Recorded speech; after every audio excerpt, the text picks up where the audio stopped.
There's a kind of silence that doesn't mean peace. It hums through the walls, settles in the corners of a house, wraps around your neck while you sip coffee and pretend everything's fine. Our home is a white clapboard two-story just outside Baton Rouge.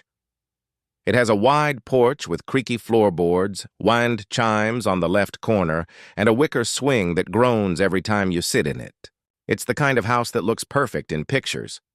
The kind people drive past and think, that must be a happy family. For a long time, we were. Her name is Evelyn. We've been married 6 years. We have a son, Owen, 5 years old, full of questions and dimpled smiles. Every morning, Evelyn sits on the porch with her tea, barefoot, hair tied in a loose knot, watching the sky like it's whispering secrets she can almost understand. She always preferred the quiet to anything else. She writes poetry. Always has. Not the kind you submit to journals or post online. Her poetry lives in leather-bound notebooks with ink stains and folded pages. When we were first dating, she'd read me lines in bed, whispered confessions in verse. Some of them were about me. Some were about the moon. Some were just about being lonely in a world full of noise. I loved every word. But that was before she started disappearing. Not all at once. It began with the city trips. She said she needed inspiration, wanted to feel movement, to be around art and chaos. I didn't protest. I understood that need. I even admired it. What kind of man resents his wife for chasing her own voice? Still, I noticed. The first time she stayed overnight, she called to say she missed the bus and was staying with a friend. The second time, she didn't call at all. The third time, I stopped asking. She stopped showing me her poetry. I didn't push. I didn't want to be that man, clinging, insecure, suspicious.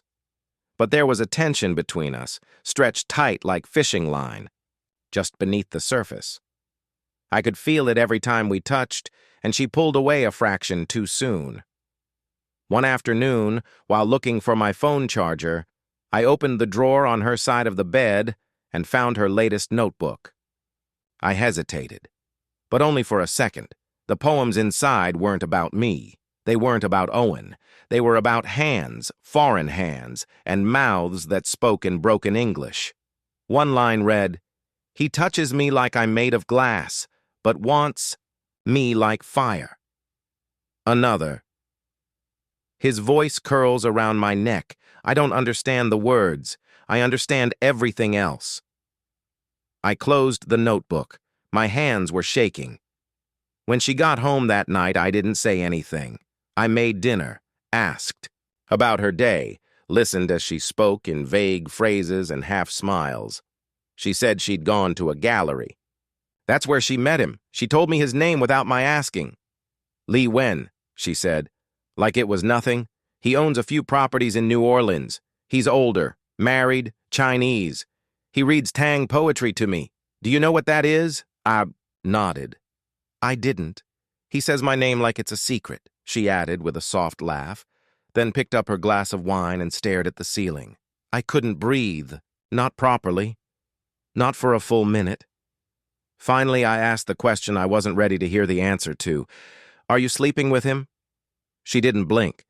She looked at me with those gray-green eyes I used to get lost in and said, "Yes, but it doesn't mean anything." I don't remember what I said back. Maybe nothing. Maybe I nodded. Maybe I poured another glass. I didn't rage. I didn't throw things or call her names. I just stood still, like a man watching his house burn, from the inside but refusing to run because the flames hadn't touched his skin yet. Later that night, I lay awake in bed beside her. Her back was turned to me. Her breathing was calm, even, like nothing had changed. But everything had.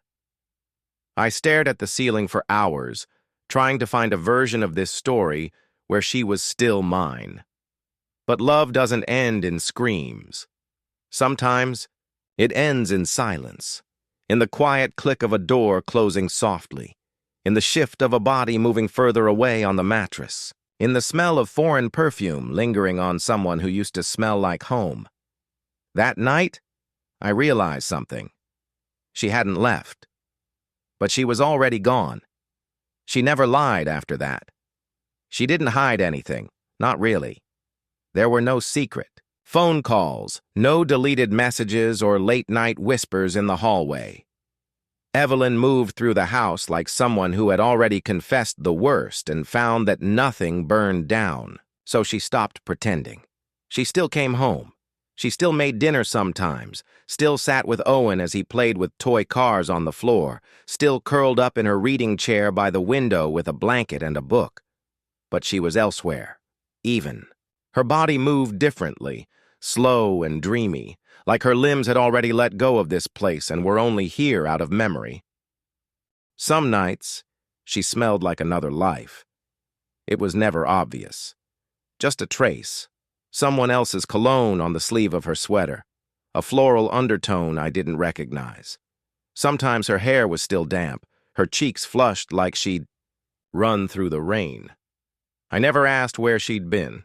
I didn't need to. The answer was always the same, and it lived in the details.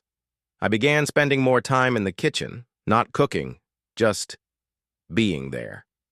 I'd sit at the table in the dim light, drinking black coffee long after it went cold. I started smoking again, quietly, on the back step, like I used to in college. The smoke tasted like a version of myself I'd buried under grocery lists and lawn care and school drop-offs. Owen would sometimes wander in after midnight, sleepy-eyed, asking if Mom was home yet. I'd nod and say, "She's upstairs," even when she wasn't. The hardest part was that she wasn't cruel. She didn't taunt me, didn't blame me. She didn't say I wasn't enough. That would have been easier, something to fight against, but there was no enemy here, just the slow, steady erosion of something that used to be beautiful. I started thinking about the beginning. The first time I saw her. College library, late spring. She was sitting in the poetry section, barefoot, legs crossed on the carpet, scribbling in the margins of a book. I remember how she looked up, right into me, like she'd been expecting someone to arrive. She used to laugh so easily. I'd say something ridiculous, and she'd tilt her head back and let it out in this bright, unfiltered sound that made other people smile too. We made pancakes at midnight, kissed on rooftops, talked about living in New York or Paris or somewhere, with ugly furniture and good light. Then Owen was born, and everything softened. She became quieter, but not in a sad way, like a candle dimming to keep from burning out. I didn't notice it at first. Not really. I thought we were just growing up. Now I wonder when exactly I stopped being someone she looked forward to seeing. When did I become background noise? One night, lying in bed, I asked her, "Do you feel guilty?" She turned toward me, the sheets rustling like dry paper. "No," she said softly, "I don't." Then, after a beat, "I know I should, but I don't. Not with him." I didn't flinch. I stared at the ceiling, the same spot I always looked at when I couldn't sleep. I waited for the anger to come. It didn't, just a familiar dull ache. "It's not about love," she whispered, almost like a secret she was trying not to wake the room with. "It's about feeling awake. Do you know what I mean?" I didn't. Not really. But I said I did. That weekend, I had to drive into the city to drop off a part for one of my clients. Nothing unusual. I parked on Canal Street, grabbed coffee, walked 2 blocks to the office, and that's when I saw her. She was across the street, outside a boutique hotel with iron balconies and red awnings. He was with her, tall gray suit, expensive watch. He had his hand on the small of her back. And Evelyn, she laughed. Not a polite laugh, not a strained smile. She laughed like I hadn't seen her laugh in years, head tilted, eyes soft. Her fingers brushed his chest as she leaned into him, hiding her face like she used to do with me. I stood frozen on the sidewalk, holding a paper cup that suddenly felt too hot. People passed by, cars honked, the world spun the way it always did, but I wasn't in it. I was somewhere outside myself, watching a version of my life play out where I wasn't needed anymore. I didn't cross the street. I didn't call her name. I just stood there, watched her vanish into the hotel, his hand still on her back. The glass door closed behind them, and I felt something inside me quietly fold, like a letter that would never be mailed. That night, when she returned home, she kicked off her shoes at the door and smiled at Owen, who ran to her with his latest drawing. She praised it, kissed his forehead, poured herself a glass of wine, and sat on the couch like it was just another Tuesday. I said nothing, because there was nothing left to say that wouldn't sound small. Sometimes love doesn't leave like a thief. Sometimes it leaves like a woman through a hotel door, gracefully, confidently while you stand on the other side of the street too broken to shout. She told me over breakfast, just like that, between spoonfuls of oatmeal and the clink of her mug against the table. "Lee's leaving," she said, her voice as light as steam rising from her tea. "He's going back to Hong Kong next week." I looked up from the newspaper. Her eyes were calm. Too calm. "That's so?" I asked, keeping my tone even, like we were talking about the weather or road work down the highway. She nodded. No explanation. No lingering sadness. Just a slight tilt of her head, like she was observing the idea of his absence more than feeling it. I didn't believe her. Not because I thought she was lying. Evelyn wasn't that kind of person. But because it didn't make sense. She was still tethered to him in ways I couldn't see, but felt. And if he was leaving, why wasn't she broken? Why wasn't she even bruised? Instead, she seemed almost peaceful. In the days that followed, something shifted. She stopped disappearing. She stayed home more. Spent long hours in the garden pulling weeds, humming old jazz songs under her breath. She made dinner a few times without being asked. She folded my shirts again, the way she used to before everything cracked. But there was no warmth in it. No return. Just stillness. As if she'd walked through a storm and come out the other side, drenched, shivering but intact.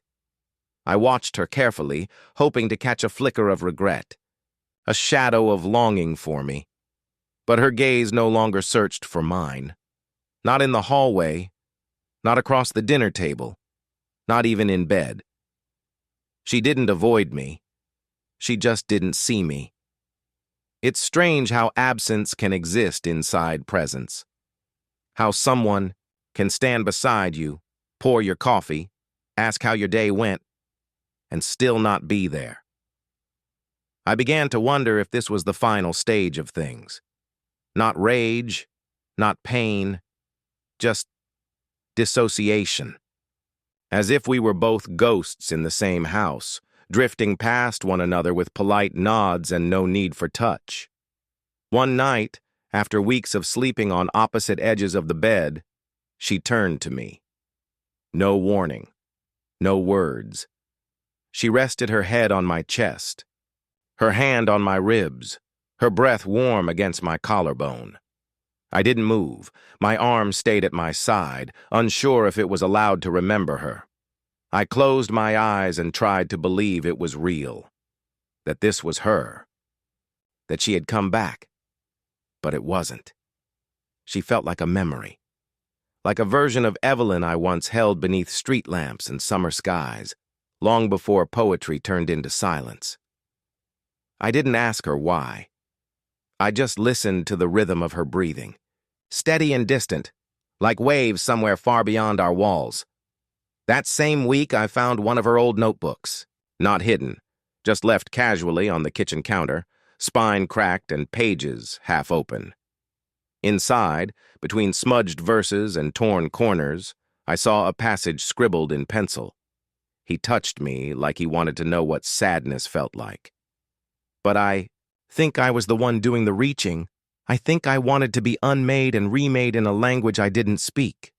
It wasn't a confession, it was an elegy for something I had never been part of. That night, I walked into our bedroom and noticed the lamp she'd brought home from Chinatown last fall, the one with the red shade and golden tassels. She used to keep it on her side of the bed, soft light spilling across her skin. I used to think it made her look cinematic. I turned it on. The room filled with that same gentle glow. I sat there, staring at it, trying to imagine her with him, not sexually. That part didn't even matter anymore. I imagined how she might have looked when she laughed with him, when she told him her favorite poem, when she whispered something stupid and soft in the dark, the way she used to with me. And I realized it wasn't betrayal I was mourning. It was replacement.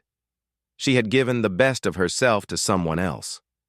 Not because he stole it, but because I hadn't noticed when she started offering it. The next morning, Owen found me sitting on the back porch. He rubbed his eyes and crawled into my lap. "Where's Mommy?" he asked. "She's inside," I said. He looked up at me, face wrinkled in thought. "Why does she go away so much?" I hesitated. How do you explain distance without using the word affair to a 5-year-old? How do you name a fracture that has no shape? "Sometimes Mommy just needs to go think," I said, brushing his hair back. "She likes quiet places." He nodded, satisfied, then asked if he could have cereal. Children are forgiving like that. I watched him run inside, barefoot and bright, and I wondered what he would remember. If someday he'd look back on this house and feel the silence like I did now, not as emptiness, but as something thick, humming beneath the surface of every room. Evelyn stayed, but she never really returned. She still drinks her tea on the porch every morning. Same cup, same ritual. Legs tucked beneath her, fingers wrapped around the warm ceramic like it's the only heat she's willing to let touch her. The wind chimes above her sway gently in the Louisiana breeze, casting lazy music into the empty yard. I watch her sometimes from inside the screen door, pretending to read the paper, pretending not to notice the way she stares out into the garden, like it holds answers she's too tired to reach for anymore. There's no more drama between us, no arguments, no sudden disappearances, just days, stacked one atop the next like folded linens, all soft and predictable and faded at the edges.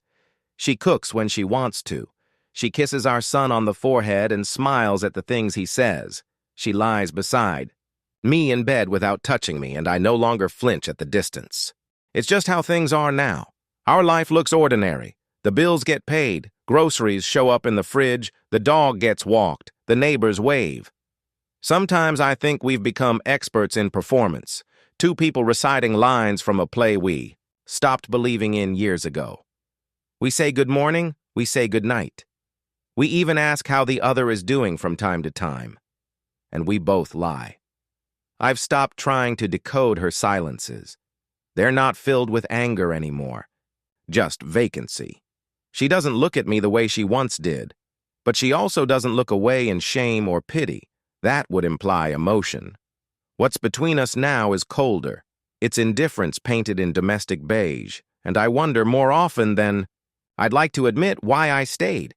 Why I didn't pack a bag, take Owen, and disappear into some other small town where no one knew our names or our history. Why I didn't demand more. Why I didn't break the silence myself. But I know why. Because part of me thought this was the punishment I deserved. Not for being cruel, not for failing her intentionally, but for letting it all slip away quietly, for not noticing when the lights in her eyes began to flicker, for mistaking routine for love and comfort for connection. And because deep down, I think she stayed for the same reason. Not for forgiveness, not even for Owen, but because sometimes the wreckage is all you have left, and leaving it feels like killing something twice. Marriage, I've come to believe, isn't always about love. Sometimes it's about inertia, about learning to live inside the echo of what once was, about accepting the quiet, because it's easier than the sound of goodbye. There are moments, flickers, where I remember what it felt like to be loved by her. The way she'd rest her head on my chest in the early days. The way she used to trace my fingers with hers. The way her laughter once lit up this house brighter than any chandelier ever could. Now, her laughter is rare, and when it comes, it feels borrowed. Tonight, I sit behind the mesh of the screen door, watching her in the garden. She's barefoot in the bay grass, wearing a thin cotton dress that catches the breeze like a sail. Her hair is loose. The sun is sinking low, brushing her skin in gold. She smiles. It's soft, private, not meant for anyone, certainly not for me, and in that moment it's like I'm watching a stranger in the place where my wife used to be. Someone who lives in the same house, breathes the same air, but exists on another plane entirely. She turns slightly as if sensing me, but doesn't look back. Just walks slowly toward the rose bushes, arms swaying at her sides. I remain seated, hidden in the shadows. Neither of us speaks. I think this is what the end of a marriage really looks like. Not slammed doors or shouted accusations, but stillness. A porch that creaks beneath a woman who once loved you, a screen door that never opens, a man watching, quietly mourning the living, and I think sometimes it feels like I died here, and she's just been living in the house with my body. We're both ghosts now, only hers flew away long ago.